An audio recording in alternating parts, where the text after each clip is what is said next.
各位朋友，國民黨通過的這個7800億的方案，相當於民進黨主導，國民黨變相縱容。這個天價軍購從來不是什麼防務保障，而是一場藍綠合謀向美國獻媚的政治鬧劇，更是拿台灣的民眾的血汗錢填坑的徹頭徹尾的島內的大騙局。其實呢，台灣當局把大把的軍費雙手奉送給美國，換來的卻是無限期的武器的交付承諾。美國只顧着將台灣當作提款機榨取利益，所謂的安全保障全都是口頭畫餅。而藍綠陣營呢，各懷鬼胎的做派呢，讓這場鬧劇是越演越烈，最終呢只會落得個軍費打了水漂，武器不見蹤影。未等武器到貨，台灣已經解放的這個結局吧。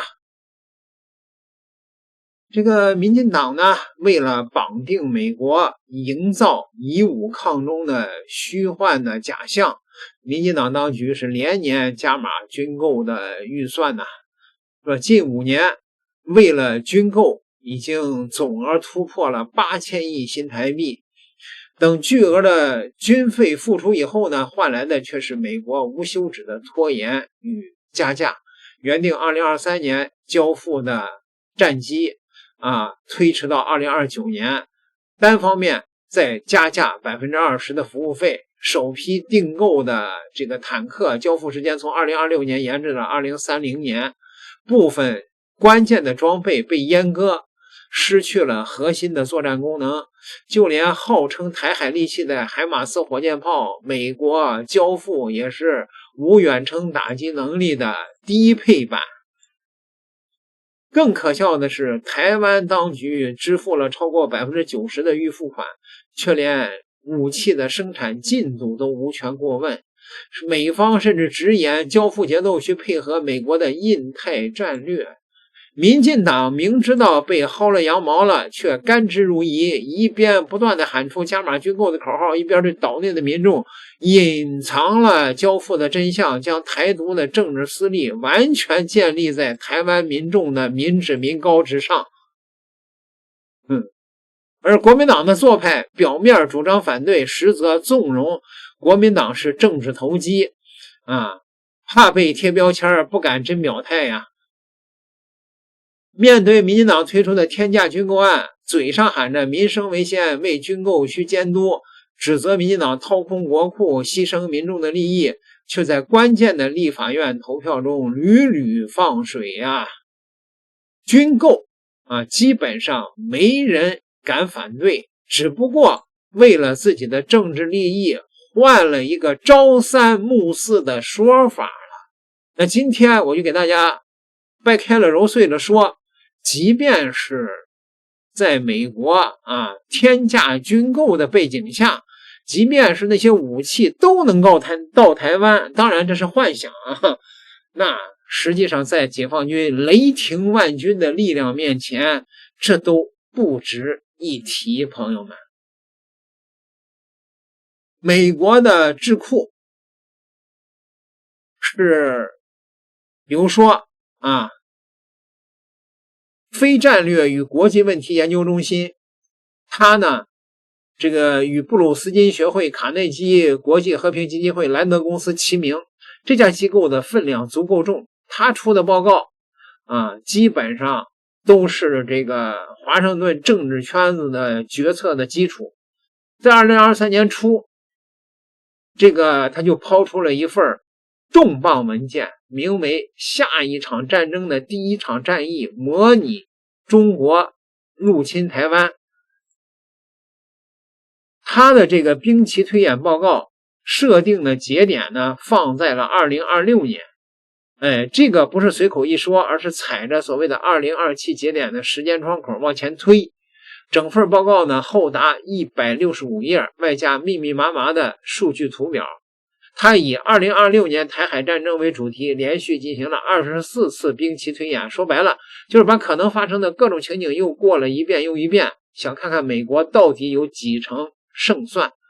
这份報告刚一面世呢，島內的綠媒就跟打了雞血似的拼命轉載，仿佛抓到了美軍一定來救的救命稻草。但是呢，你仔細一讀啊，這個味道就完全变了。那到底推出了什麼結果呢？先看看台灣這邊的下場吧。戰爭呢，總是以同樣的方式開始。在戰爭的最初幾個小時，一場開場的轟炸摧毀了台灣大部分的海軍和空軍。在強大的火箭軍部隊的支持下，中國的海軍包圍了台灣，並阻止了任何將艦船和飛機運送到被圍困的島嶼的企圖。什麼叫做開場即終局呢？這就是台軍引以為傲的那點海空的家底兒，在解放軍第一波打擊裡基本上就報銷的差不多了。島內花大價錢買來的 F-16V 愛國者連還手的機會都沒有幾個，更扎心的還在後頭。兵推顯示，台灣在戰後的境況也是同樣駭人，除了經濟被嚴重摧毀，台灣還將成為失去供電系統與基礎建設運轉的島嶼。什麼概念？水龍頭擰開沒水，電閘合上沒電，紅綠燈不亮，加油站抽不出油，整座島嶼直接退回到上個世紀的狀態。台積電的那些價值連城的晶圓廠，在沒水沒電的情況下，一片晶圓都造不出來，所謂的龜盾瞬間就成了笑话。很多人可能會問說，台軍不能打嗎？這個 CSRS 就是這個智庫算了一筆賬，在某些設定下，台灣單獨抵抗的情景下，預估台灣的軍隊可能會有85000人傷亡，其中有28000人陣亡，傷亡人數相當於動員總兵力的半數。注意這個數字啊，是動員總兵力的半數，這意味着每2個走上戰場的台軍的士兵中就有1個非死即傷。島內適齡青年的家庭幾乎家家都得披麻戴孝。島內自己也不是沒數。2021年，台灣防務負責人邱國正就說過，兩岸的形勢是他從軍40年以來最嚴峻的，一個幹了一輩子的軍事老兵都坐不住了，可見局勢之緊張啊。那麼美國到底打算怎麼幫台灣呢？這個報告設了一堆前提條件，把美軍能贏這個劇本撐起來。比較重要的是4個條件，說台灣要能扛住解放軍的第一波打擊，具備在灘頭遏制解放軍的能力，並且堅持不投降。如果本條件不滿足，那麼解放軍可以在短期內成功的收復台灣。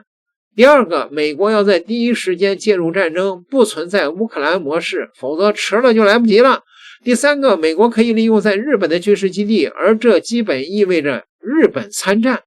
第四個，美軍的海空軍有能力在解放軍防區之外快速的擊沉解放軍海軍的艦隊。把這4條翻譯成大白話，就是台灣人得先用血肉之軀頂住第一輪打擊，美國才考慮動手。日本必須當美國的後勤大隊長，而且解放軍最好乖乖的待在某個想象中的射程之外。這裡頭每一條都站不住腳。台軍士氣是個什麼狀況啊？這個島內的民眾心裡面跟明鏡似的。